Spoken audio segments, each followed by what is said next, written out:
Part of the challenge today for so many leaders, regardless of size, is you're so in the business day to day that you're not able to remove yourself for enough time to understand what actually is the context of your current environment.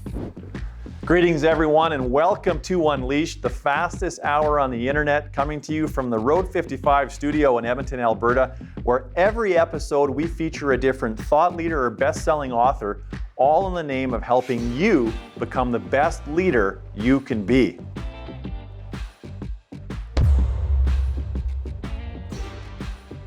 I'm your host, Jeff Tetz, CEO of Results, where we believe there's an easier way to build your business. We help your leadership team implement disciplined execution to make it easier to get more of what you want from your business. Now, trying to find the right moves to grow your business can be confusing and overwhelming. But did you know there are 10 simple paths to growth that can work for any company? In today's episode, I'm joined by Tiffany Bova, where she'll share the tips for how to choose the right growth paths for your unique situation. And not only that, she'll also share ways for implementing them and how to tell if they're actually working. Now, my special guest today is Tiffany Bova. Tiffany Bova is the global growth evangelist at Salesforce and the author of the Wall Street Journal best-selling book, Growth IQ: Get Smarter About the Choices That Will Make or Break Your Business. Bova has been named to the latest Thinkers 50 list of the world's top management thinkers and is a welcomed guest on Bloomberg, BNN, and MSNBC, among others. She also contributes to publications including Harvard Business Review, Forbes, and the Rotman School of Management. As host of the What's Next with Tiffany Bova podcast, Bova has interviewed a growing number of exceptional humans, including Arianna Huffington, Chester Elton, Dan Pink, Ginger Hardage, Seth Godin, and Tom Peters. Bova is a top Twitter influencer in business growth, customer experience, digital transformation, the future of work, and sales. She was named one of Inc. magazine's 37 sales experts you need to follow on Twitter, a LinkedIn top sales expert to follow, a top 100 women in tech, and one of the most powerful and influential women in California, according to the National Diversity Council. So make sure you stay on her good side. Tiffany, welcome to Unleashed. No, thank you for having me, Jeff. I really am excited to be here with you. Oh, I've enjoyed our interactions, particularly on Twitter, for quite a while now. Not just informative, but you're also just so friendly, kind, and engaging. So many thought leaders don't engage, and I actually am curious. Like, how did you come up and curate your social media approach? Because not everybody takes the same open and engaging one that you do.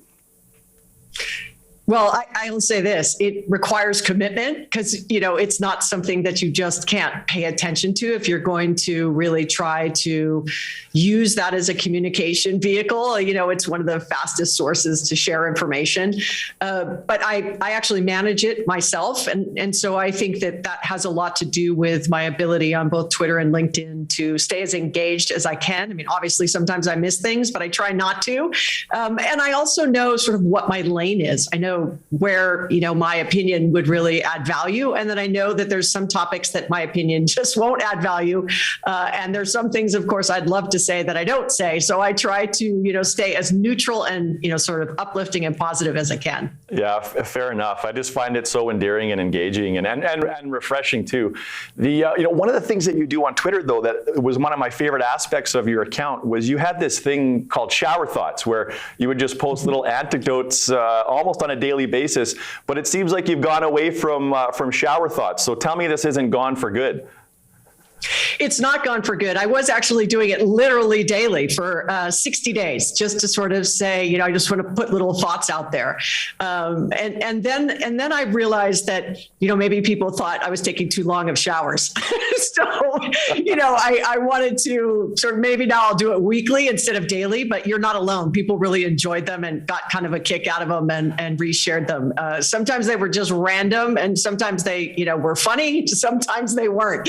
But it was actually a good exercise to go, what am I thinking about? And what do I think is just, really ridiculous, or what have I never thought about? So it was just kind of a light, fun way to share content. Yeah, totally. Well, I'm glad they're coming back, and very, very unique and very engaging for sure. So I know people are not tuning into the conversation today to talk about shower thoughts necessarily. We're going to talk about something a lot more serious, and I'm not sure if there's something that executives think more about than growing their companies and how to do it. And it occurs to me that you have a real knack for analyzing data. And I was wondering, how did you get so good at assessing and analyzing data to begin with? So I'll say this. I was a practicing sales, marketing, and customer service leader for almost 15 years in startups, mid-size, and Fortune 500 companies. So I was actually doing the job. Now, it might have been on a smaller scale. I might not have had, hundreds of thousands of people I was responsible for, or tens of thousands, or $1 billion quota. But I absolutely had the responsibility to deliver across, those disciplines. And then I found myself completely burnt out, and I needed a change. And so I really changed professions and got into the analyst and consulting community with a company called Gartner. And over a decade, I became a research fellow there. And I will tell you that I am not an academic in that way. I don't have my MBA. I'm not a professor at a college. I'm sort of somebody who's learned by doing. And I really had to figure out what is my superpower if I'm going to be an analyst. I'm actually not great with data. I'm not really great with researching because it had never been a skill I had really acquired.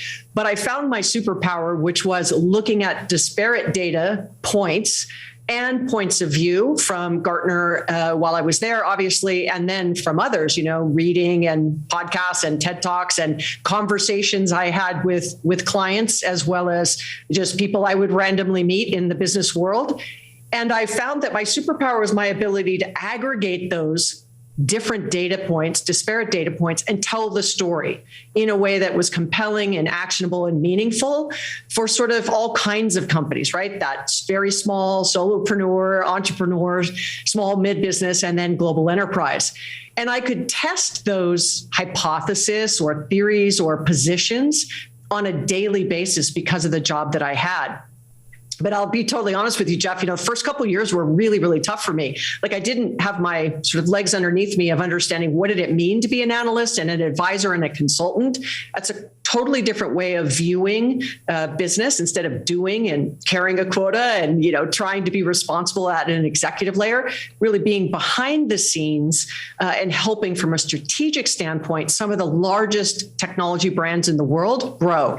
And so I'd say that while I wouldn't put data analysis as one of my top 3 skills, but I am able to aggregate it at scale. And I, apparently, clients in the market has felt that I've done a pretty good job at it. Yeah, absolutely. And so through that work and that refinement and distillation, so you have been able to identify 10 growth paths. Now, how challenging was it narrowing it down to 10? So great question. I'd say this. I had pretty consistently over the course of the decade, there's a couple reasons why companies will want to talk to you about growth. One is they're in hyper growth mode. How do they continue to scale and not break the company? Just really crush underneath the pace in which the business is growing. One may be that they're growing at a pretty consistent rate. So let's say they grow 3-5% year over year, and they're comfortable, but maybe they want to increase that going forward. The third is they've really hit a growth stall where they might have been growing and then all of a sudden they see that their growth rates are declining. And it might be that they see them declining quarter over quarter or year over year. And so they raise the alarm. And so having conversations in those 3 scenarios sort of uncovers what works and doesn't work in those situations. And so I used to hear pretty consistently when sales would start to slow or revenue would start to slow, let's hire more salespeople. Let's spend more marketing dollars to put more into the funnel, right, to drive more business. And let's cut costs. And I knew there had to be more than those 3 choices. There's more than that. So I went on sort of a fact-finding mission, and just based on the fact that I had almost 4,000 conversations over a decade with businesses from around the world, I had a good understanding of what was working. So Growth IQ, those 10 paths, well, 9 of the 10 anyway, are things that companies have been doing for decades. The Ansoff matrix, right? Sell more to your existing customers of what you have, to new customers what you have, new products to existing, new products to new. That's really 4 of my growth paths. What I did was I modernized the way companies have been growing for so long, using all this technology and capability that we now have at our fingertips.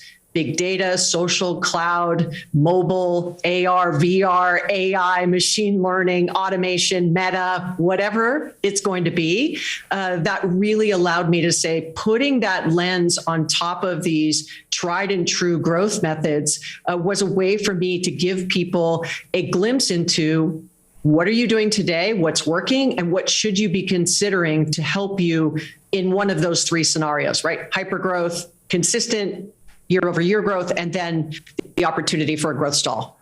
Yeah. Now, Tiffany, what's a better sequence here in terms of conversation? Would you rather talk a little bit how an organization decides what growth paths might be suitable for them, or would you prefer to talk about some of the growth paths first? So I will tell you that the first thing is you have to understand the context of your market. Yeah. So if you were to say, which growth path should people consider, I'd have to back up. Now, when I first became an analyst at Gartner, I might have actually answered that question immediately without even thinking, well, this is what you should do. Yeah. And then as I started to sort of learn, my craft, if you will, I realized that I had to understand what's working today, what isn't working, who are your customers, what are your internal capabilities, what is your culture, what is your leadership style, what kinds of resources do you have at your disposal, what partnerships do you have in place, what marketing, et cetera, et cetera. And that allowed me to take that context, and that's the first step. So before you even decide what you should be doing, that context is a reality check of what do I actually have in my bag that I can leverage. Because if you, for example, say, I'm going to go innovate and launch a brand new product, that's our way to growth. But you don't have an innovative culture and you don't have the mechanisms in place to innovate. That may be a great strategy that is failed and doomed day one because your people don't even know what that means. Like, go invent a new product, right? Or go figure out what we need to do, but it's not the products and services we have now. And if you can't be honest with yourself about that context, there's no possible way you can set yourself up for success to determine even which 10 paths, one of or multiple of those paths you would need to pursue. So I always want to start there.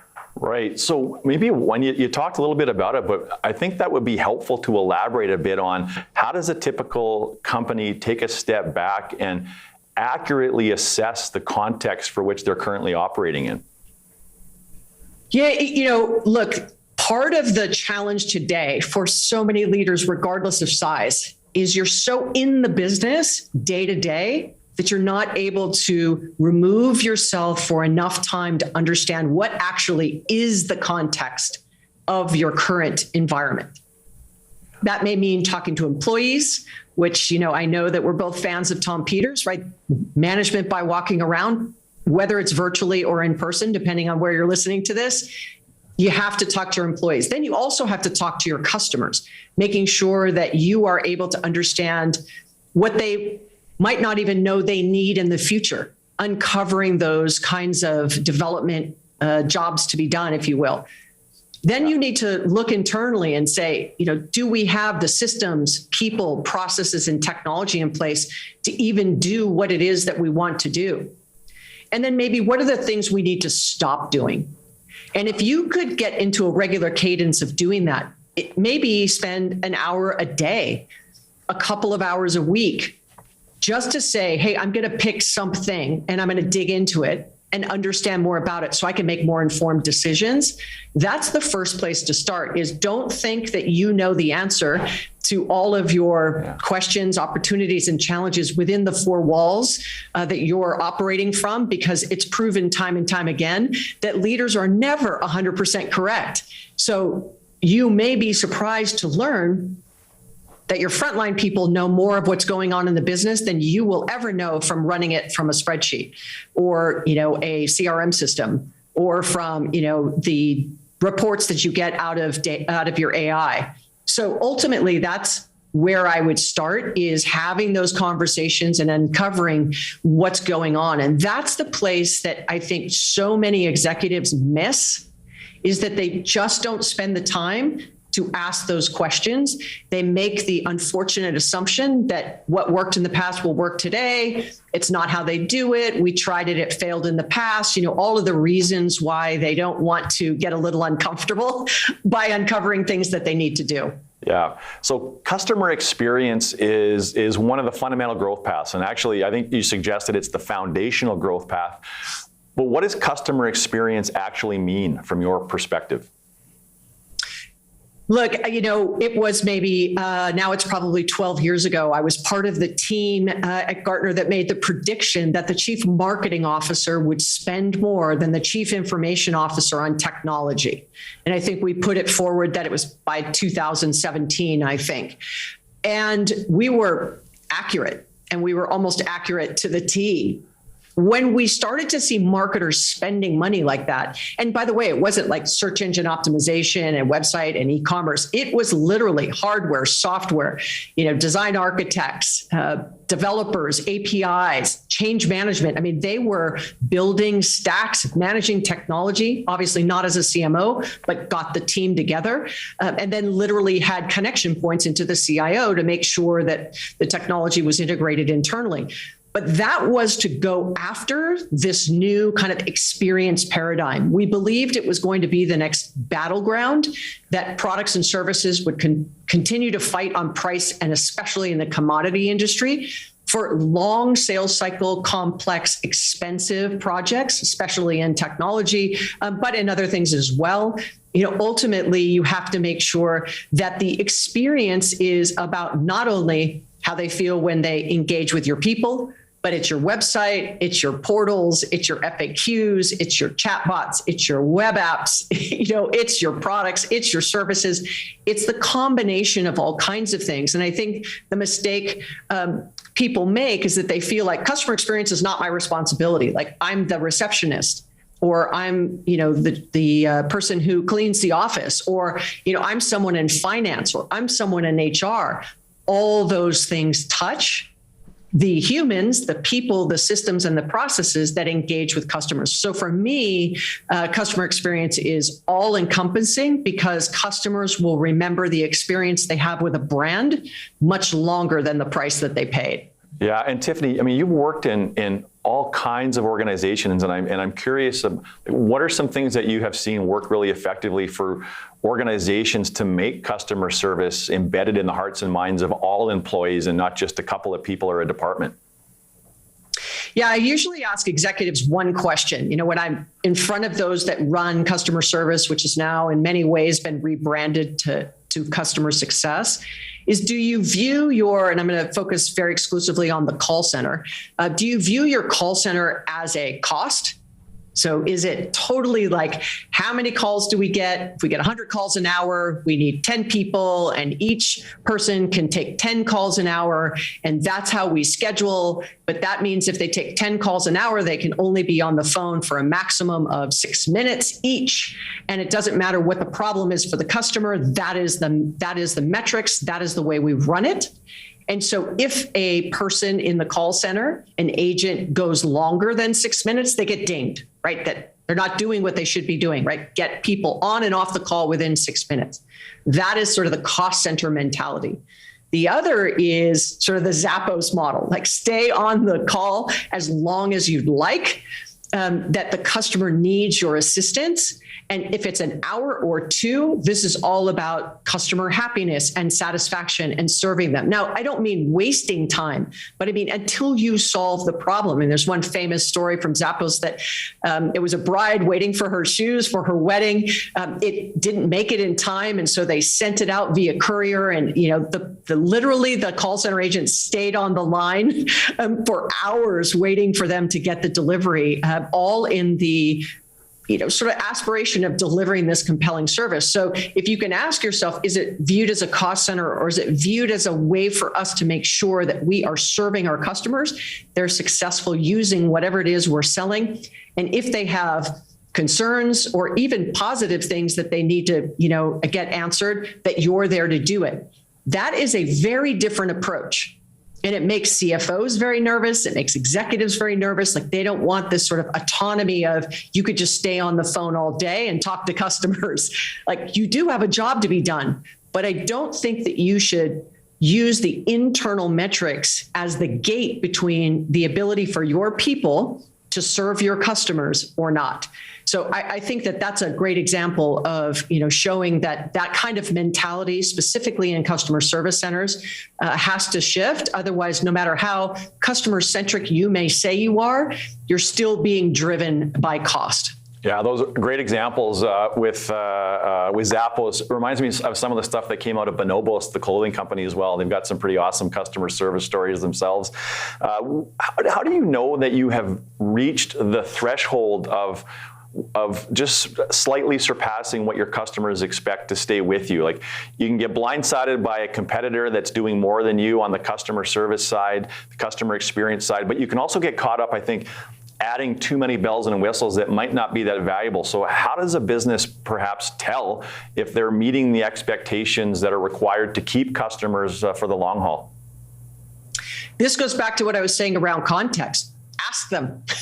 Like, don't make the assumption you know what customers want or what they feel is a compelling experience. Now, let me be clear here. There's sort of an asterisk at the end of that statement. I don't mean you have to run in 1,000 directions and satisfy every whim that a customer has. But if you don't even know what they have as their bar, so I'm going to pick personalization. That is definitely a bar they want you to jump over. Now, it's not dear valued customer, dear Tiffany Bova, dear Tiffany. Like, that is not personalization. That's sort of personalization circa 2000. I mean, we were doing that, in kind of 2004, 2005 timeframe. I would say it has to be, dear Tiffany, we know you've done these 3 things with us in the last 6 months. Because of that, we think this one thing that we've now just launched would be perfect for you. And here's why. Here's the things 1, 2, and 3 you'd need to do to take advantage of whatever this is. Please call here or do this or do that. We look forward to hearing from you. Now, all of a sudden you've said, well, you know me, you know what I've purchased from you in the past. You're predicting and being much more understanding of what I might need in the future because of all the knowledge you have with other customers who may look like me, whether personally or as a business, small industry, sector, region, whatever it may be. And it also says that you are making investments to continue to deliver those kinds of personalized, predictive, just-in-time kinds of engagement that they expect. And I give that as sort of an overarching umbrella. I don't care what industry you're in, what region, what sector, what segment, what size. Customers pretty consistently in B2B and B2C are saying that. And a lot of these expectations are being set now by B2C, especially because we've just come out of 2 years of this hyper acceleration around digitization with AI and bots and technology and investments as people work from home and work kind of in this hybrid environment. There's a lot of things that the expectation is being pulled from B2C companies like Zappos, we just used as an example. And you go, I'm a B2B company, Zappos has no bearing on me. Yes, but that buyer for you in B2B is a customer of Zappos in their B2C life. That expectation is going to show up in B2B when they go, geez, I get terrible communication. Why isn't it like my XYZ communication I get on my, in my C time, if you will. And so that's sort of where I'd frame that out.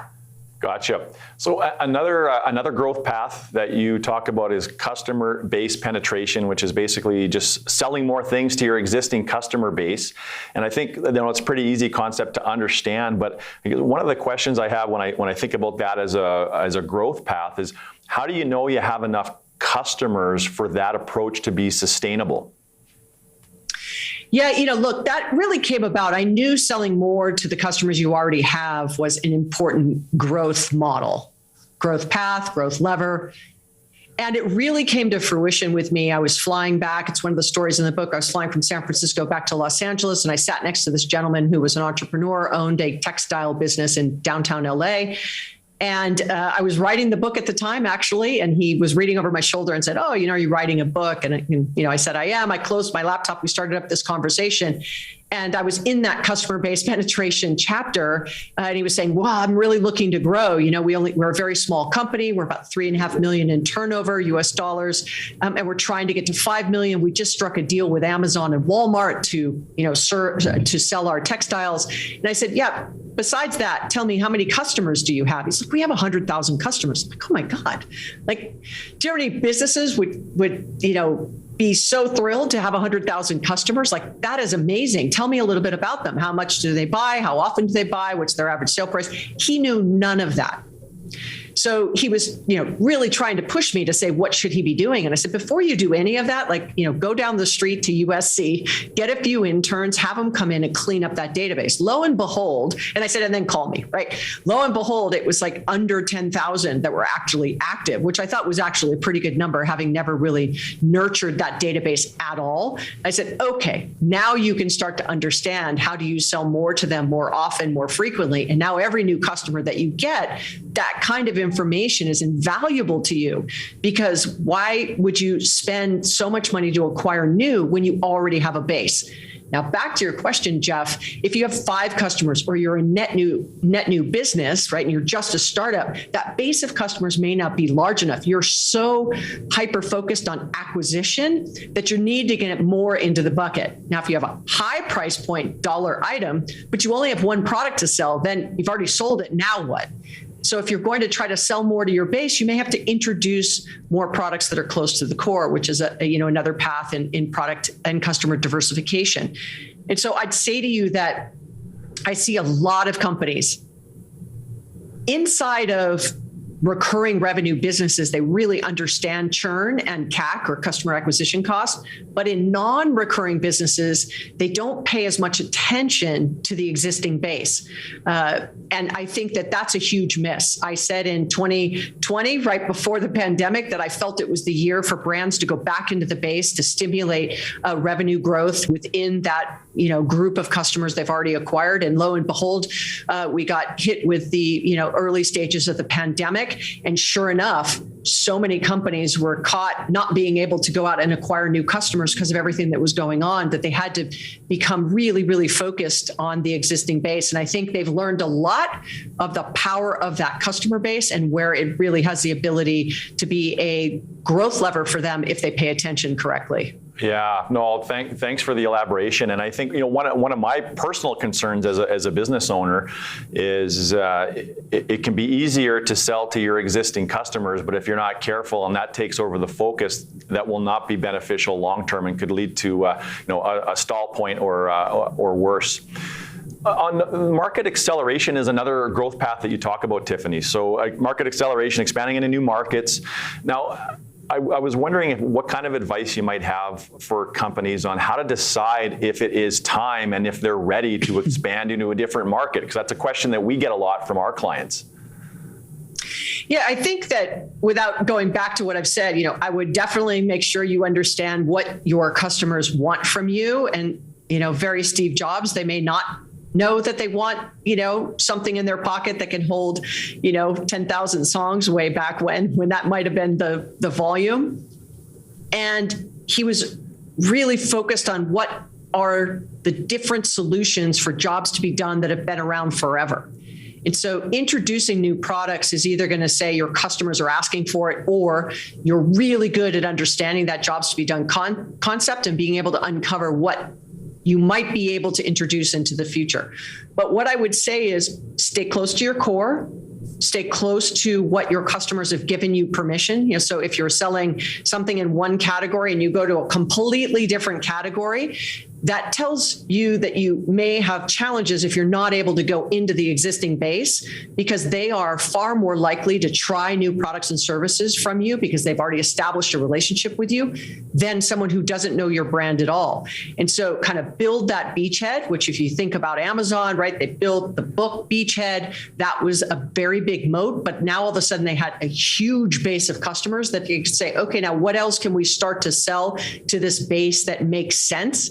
And then they just continue to expand and expand and expand, into categories that you would have never thought, when they first stood up Amazon.com, that's where they would ultimately end up. And so if you're really good about understanding those small little pivots while staying close to your core, things that make sense and are in sort of value combination are ways for you to ensure that it's going to solve those customer problems. You have a much better shot. Now, if you're just launching new products because you're just trying to get sticky, I would tell you to read the story about Starbucks in the customer experience path, where they added so many things that were kind of out of category.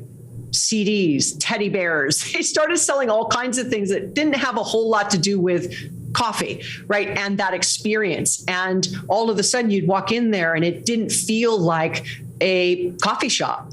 And so you have to be careful to not overdevelop, or even McDonald's was another example. Their menu got so bloated, so they tried to hit every category of healthy and not healthy and vegan or vegetarian and not vegetarian. And they tried to hit all these categories that the menu got so big that the lines got longer and the experience declined. So don't just add for adding's sake. Really be prescriptive and thoughtful about why, when, and where you add products. So I think that's a good segue into to how do companies innovate, and how do you know, how do companies sort of make sure that they're not out innovating themselves? Because, it's a silly little example, Tiffany, but one of my favorite little hand lotions, I've bought it for years and keep it in my vehicle. And 6 months ago, they changed the formula and it's worse. And I still buy it. But as soon as I find something that's better and more like what it used to be, I'm going to switch and they'll have lost me. And I can't imagine I'm going to be the only one. And I can imagine the executives thinking, why are sales plummeting this quarter? And they may have no awareness that they did it themselves. It was self-inflicted. So how do companies avoid that same sort of pitfall or scenario? I think there's a lot that you just said there, right? Sometimes they make decisions, and I'm just going to pick this, and I don't know if this is the reason, but let's just play that out. So you had something you were loyal to, they changed something, you didn't like it anymore, but maybe they changed it because they changed their formula because of sustainability. I'm just picking that as an example, right? Well, they didn't communicate to you, look, this is why we're changing our formula. We're really leaning into the ESGs or the UN's 30, whatever it might be.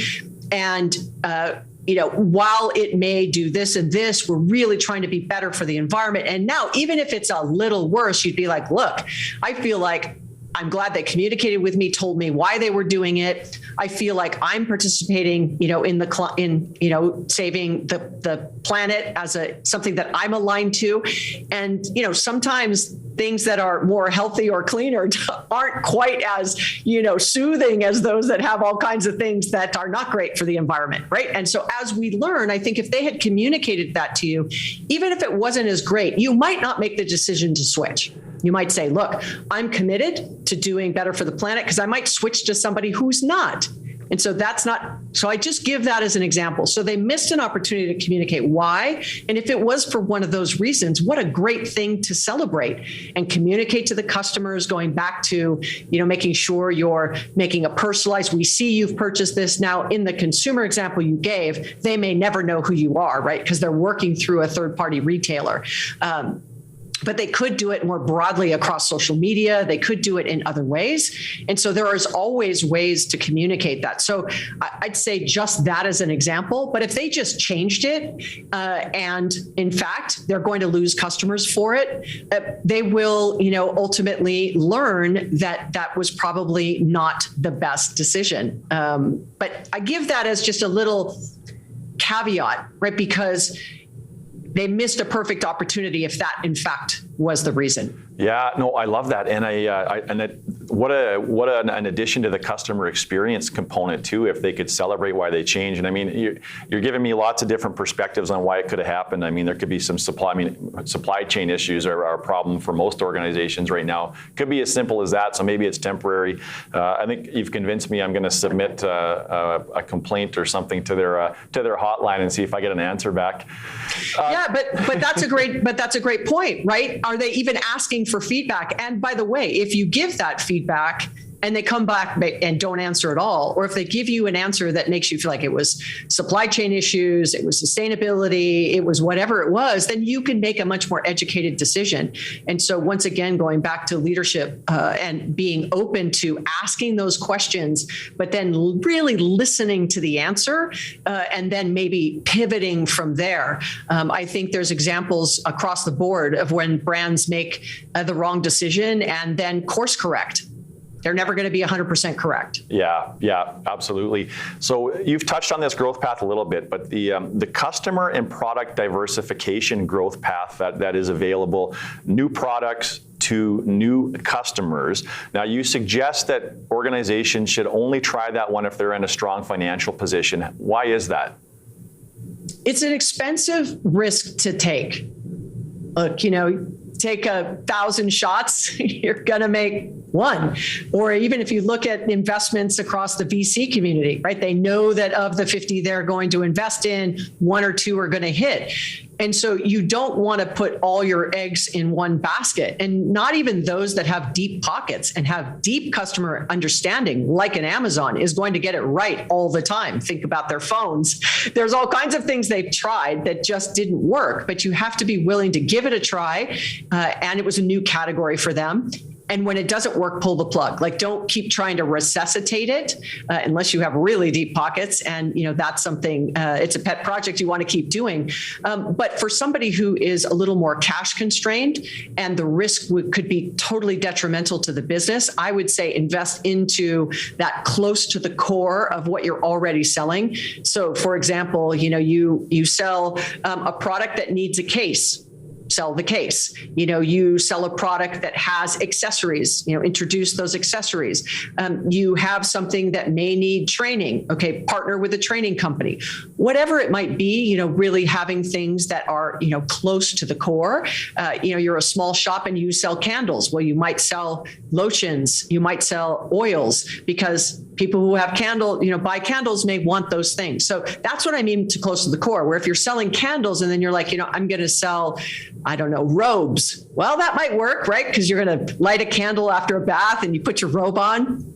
But there may be things that you really are stretching to, it's just not a fit. That's where I think it can become an expensive endeavor that's just too risky.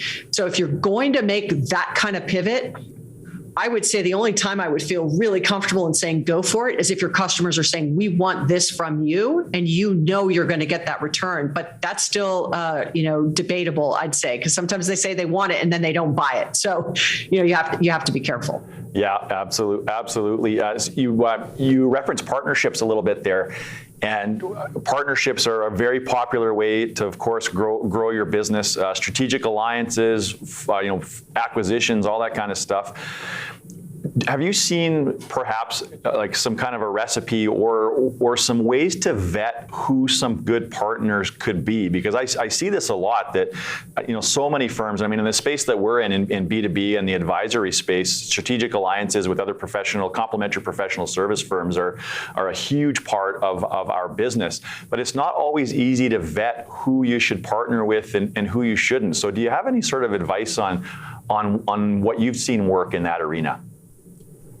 Yeah, this is a topic I love. Look, I grew up in the indirect selling channel for technology, value-added reseller, systems integrator, consultant, distribution, telco, partnership was my scale. My very last kind of role, if you will, in corporate America, where I was running teams and had, revenue numbers. I was running a division of Gateway Computers, which for those of you who remember was the Holstein pattern boxes.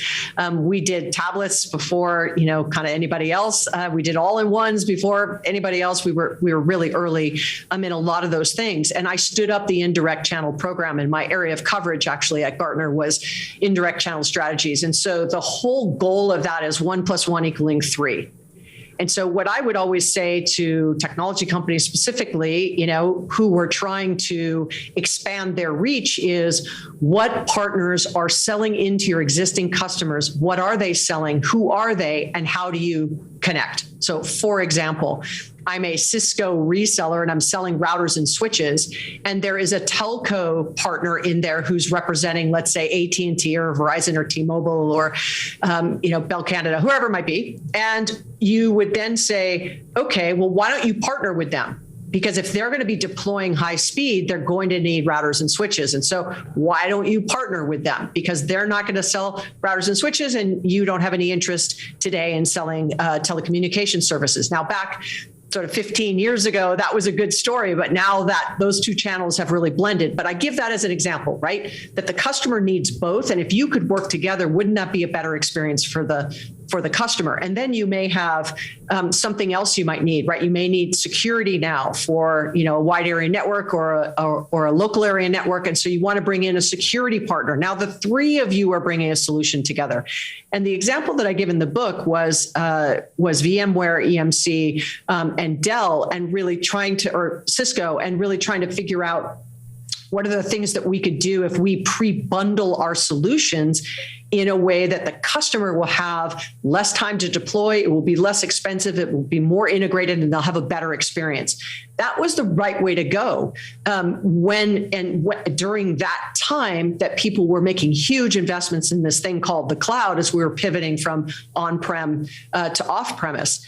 And there's a great example. Now, when that kind of shift started to decline and people were doing cloud first, the need for that kind of fell by the wayside. And so acquisitions happened instead of a partnership happening with Dell buying EMC. And so I would say that, ultimately, partnerships are a great way for you to gain reach, gain capabilities, more importantly, gain key relationships and accounts that you're already in or trying to get in. But you have to make sure, it is, maybe you start out dating and then you may decide to get married. And it may be a great way for you to determine good M&A targets to really take the relationship even one step further. But nothing moves in this world without partnerships. I often say Heinz ketchup, you can't go to Heinz.com and buy it. You have to go to a grocery store.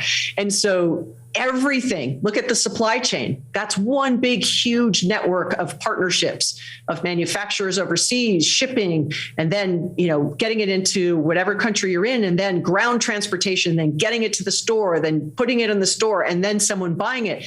That's a supply chain that has dozens or hundreds of partnerships today. And blockchain's a great way that we see usage of people tracking, where things are coming from and what is that sort of supply chain, so you can figure out where you've got weak points and strong points. But I'm a huge fan of partnerships. And I'm also a huge fan of co-opetition, which is working with those companies that you think may in fact be competitors.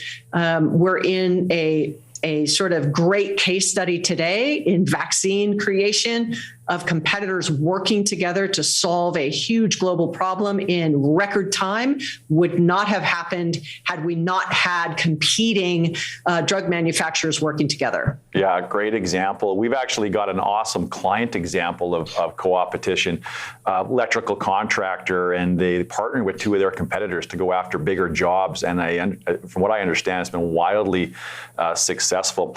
The other thing that you mentioned in your book, Tiffany, that really resonated with me, and it's similar to the customer experience story you shared, where it's got to be owned and embraced by the entire organization, is partnerships cannot just exist with two or three people on both sides. It's really got to be embedded in the whole organization, that this is collaboration and partnership is owned by all the employees. So I think that's an important distinction to make as well. Well, they're an extension of your Salesforce. Yeah. 2 words, your extension of your marketing department, your extension of your customer service, your extension of your product development. I mean, they are an extension of your brand. Some companies have tens of thousands of partnerships. Some even have hundreds of thousands of partners globally that they use and leverage for those kinds of functions. Others have 1 or 2 very strategic partners. But if you view them as an extension of your brand, the sort of the greater stakeholders and shareholders of all the decisions that you make, experience is a big part of how you make that experience ultimately for the end user feel like the two of you are connected, not like they're working with different companies when they go to one of you for a solution that you're jointly delivering. Yeah. So next question I have for you is, like, sometimes we can stick with something too long, and sometimes we give up just moments before breakthrough. Are there some ways to tell if you have given a growth path enough time to prove itself out? It's like a good wine. You got to kind of cork it, let it breathe, pour it, enjoy it. And I can tell you that it was one of the most frustrating parts of my job as an analyst and a consultant was we were working down this sort of path of transforming or innovating within an organization. And, up front, I'll tell you, look, if you're trying to do a big innovation or transformation, whether it's technology you're using, whether it's culture, whether it's new markets, ultimately you're looking at 12, 18, 24 months till you really start to see that ROI. And you may go, oh, I don't have that much time. If you're I'm in a growth stall and I'm going to lose my business, I need to do something quickly. That's a very different conversation. But if you're look, we're trying to build a healthy, sustainable business over the course of time. We have a little bit of growth now. We can reinvest into the business. We can optimize where we've got fat on the bone and cut some of those costs to redeploy where we know the company should be going in the future. It takes time. And when I would get frustrated, they would pull the plug right before they'd start to see it because, the executives would be like, we're not seeing the returns on this. It's not happening fast enough. I'm like, well, hold on a second. Like, we were all really clear on what the timeline was going to be. Like, let me just pick sales transformation as an example. You want to do that, it's 18 to 24 months. How do you keep revenue coming in the door while at the same time you're transforming the way you sell, go to market, the tools you use, the people you hire, all those things? If you pull the plug too quick, sure enough, you're going to be back talking to me 8 months from now and saying, we're seeing the same decline. What should we be doing? And I'm like, look, had you not stopped it 8 months ago, we'd be halfway through this project. But now we have to start all over again. So you have to have the willingness to, even when you feel like it's not happening fast enough, it will take time. Yeah. If you try to force too much change into your organization at the same time, it will fail underneath the weight of all that's happening simultaneously. And you'll have burnout, really from an employee standpoint. So I'm not suggesting that you wait because you think it's going to start working at some point. I'm saying if it's working and it takes time, you can either kind of pick, do you want it to happen faster? Do you want to spend more money? Do you want it to be, more effective? Sometimes you can't have all three. You're going to have to pick what you're willing to do and not do. And if you have unlimited revenue and money you can put into it, that's also a different conversation. And if you have the ability to, carve out a part of the organization that can test, try, fail, learn, and then once you figure out what works, deploy to the rest of the organization. There's all kinds of ways to do it. But I'd say pulling the plug too fast is one of those ones that can be avoided if you're willing to really hold on and be committed to where you're trying to take your company. Yeah, and so we've had a chance to touch on many of the growth paths, and just for the audience and the listeners, the Growth IQ is the kind of book that you're going to want to not just read it, but reread it and then read it again and keep it with you in your boardrooms and buy for your entire executive team. And if you're doing it the right way, I think it should be stained with coffee and there should be writing on the pages. Like, it really is a reference book with great stories and sort of more how-tos. And so I'm glad we'd be able to touch on some of them. Now, one of the stories that was really compelling to me was about John Deere in the book. And you talk about how John Deere had a leadership team that was willing to disrupt itself so somebody else didn't come along and do it for them.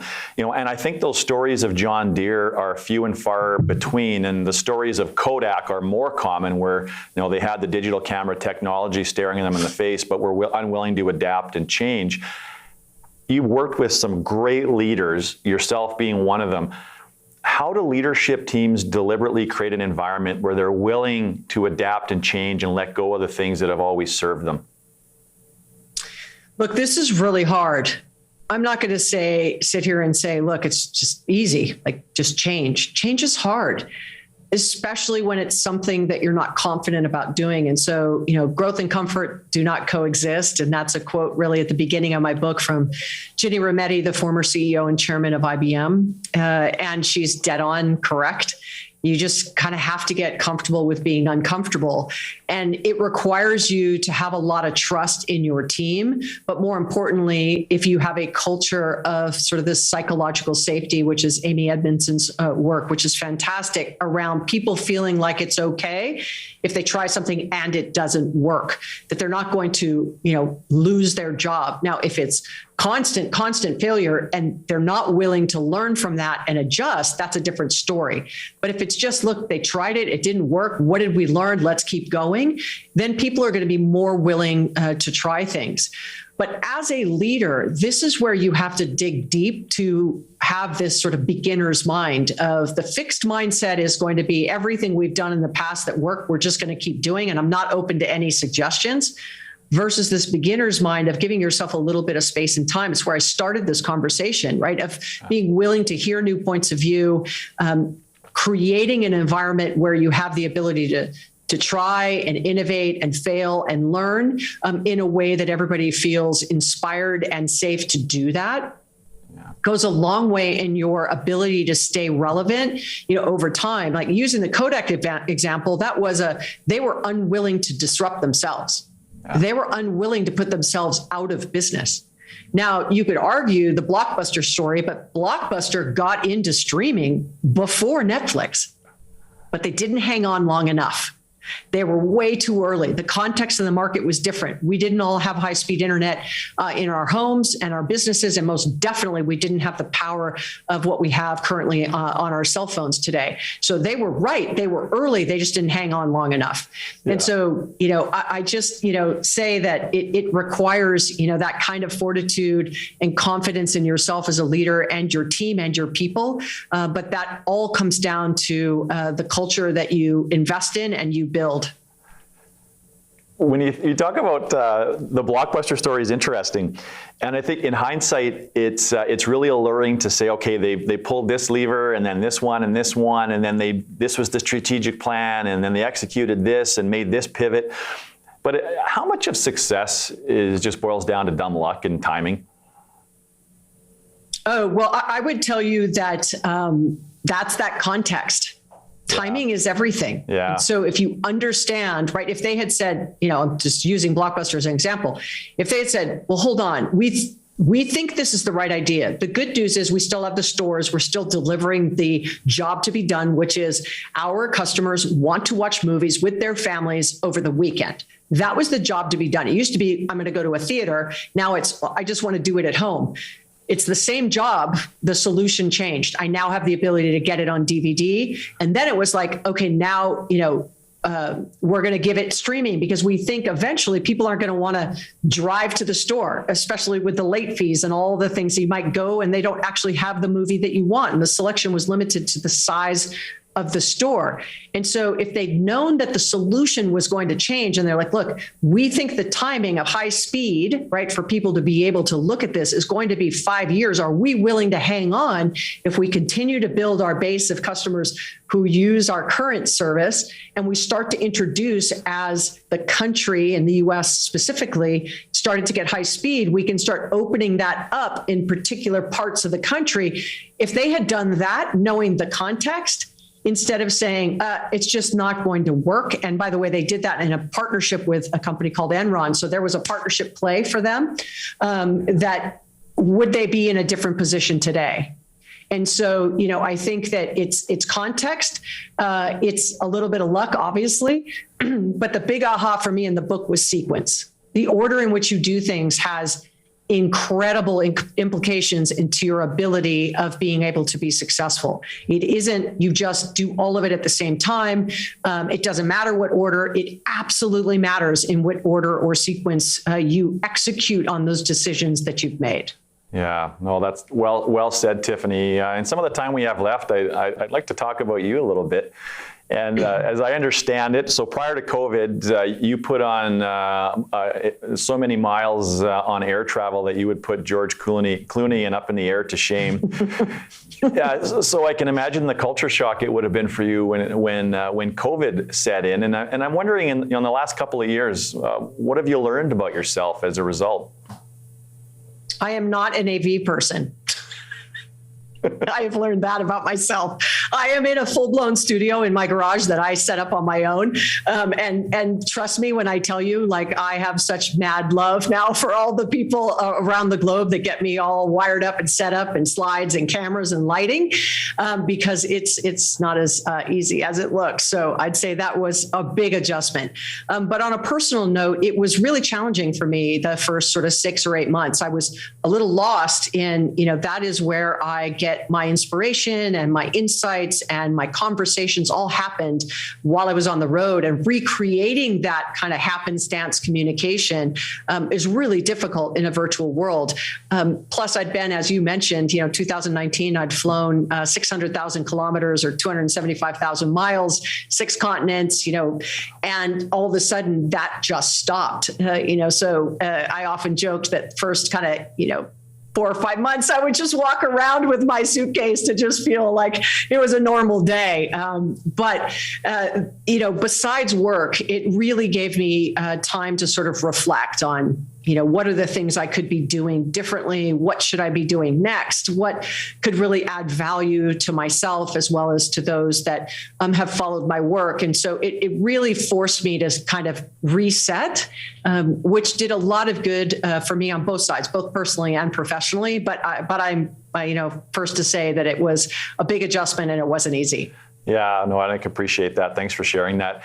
Salesforce sounds like a really cool place to work, and I wonder what are some like cool things that Salesforce has done during COVID to maintain and grow employee engagement? So when it first happened and we first had the lockdowns, we started doing all hands executive calls, which gave us exposure to our entire leadership team as well as our board of directors on a weekly basis, just talking about sort of what's happening, what are we doing, and we've maintained it. And our co-CEOs, Mark and Brett, have both committed to continuing to do that, not quite as often. I think now it's every other week.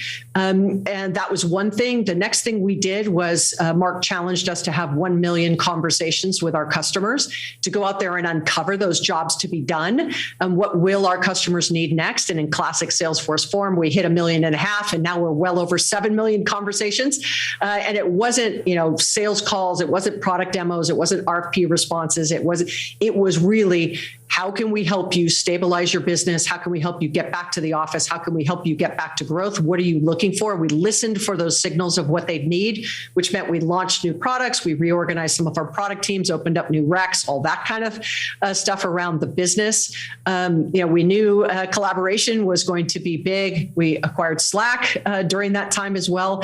But on the personal side, we launched something called Be Well internally, just to kind of give our internal employees, a forum by which they could hear about things to help them on mental health and, sort of working remotely and how to do things, with your kids from an education standpoint. We then pushed that out to everybody, to the public. And then we did something called Leading Through Change, which was the same kind of thing, having conversations with executives and leaders from around the world on how they were dealing with this change, which we now have considered or continued, on a global basis. And then we launched Salesforce Plus, which was a way for us to share all that content in a much more global basis. So we've done no meetings Thursdays, wellness Fridays, take the day off as a company, 1 time a month. I mean, there's been so many things that we've done to help us stay connected to our customers, stay connected to each other, but also to make sure that the safety and well-being of all the employees on a global basis is front and center for us as a company. Wow, sounds like Salesforce is really taking care of people.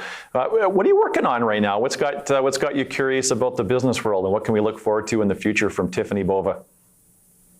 I'd say that, while there were 10 amazing growth paths and growth IQ, I didn't spend a whole lot of time on the employee side. And if you've paid attention to what I've been pushing out content-wise over the last sort of 18 months, it's been squarely focused on the employee and the connection with customer experience, and those two things really driving growth. So I was involved in primary research, both in the US, and then we just finished globally that we're going to be launching. It's going to be the foundation for my next book that's going to be coming out next year. It's not coming out in 2022. The supply chain has sort of, made that a little more challenging, but also I think it just wasn't the right time. I think 2023 will be the right time for me to push my next book. So I'm crossing my fingers. I'm in the middle of writing it and spending a lot of time talking to some amazing people. And hopefully, you will all get a chance to read the second book come probably 12 months from now. Yeah, that's exciting. I can't wait.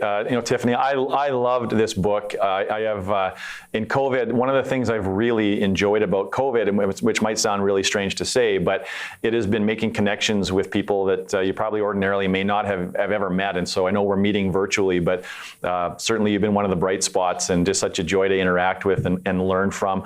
I can't thank you enough for joining us today. Where do you want people to connect with you? Well, I'm super active on social media, as Jeff mentioned. You can also text the word email to 55444 and get on my newsletter, which is a great way to stay connected to the work that I'm putting out.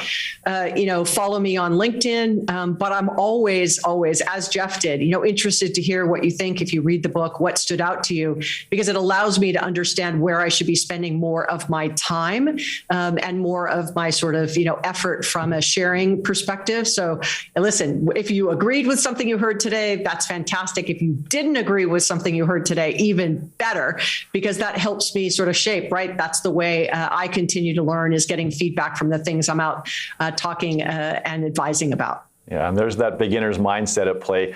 You really walk the talk. Tiffany, thank you so much for being here today. And when the next book comes out, I hope you come back and join us again. And look forward to seeing you on Twitter and beyond.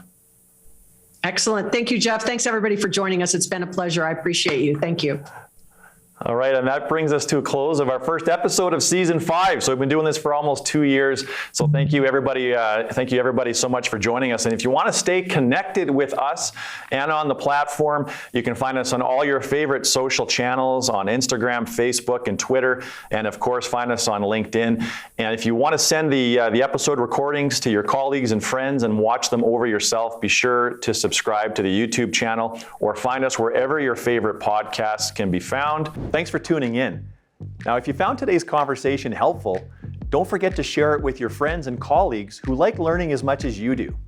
And if you're a leader of a business and you're ready to take the next step because you know there's unleashed potential that exists within it, don't wait another minute. Go to unleashresults.com and subscribe to our newsletter. We'll take care of the rest.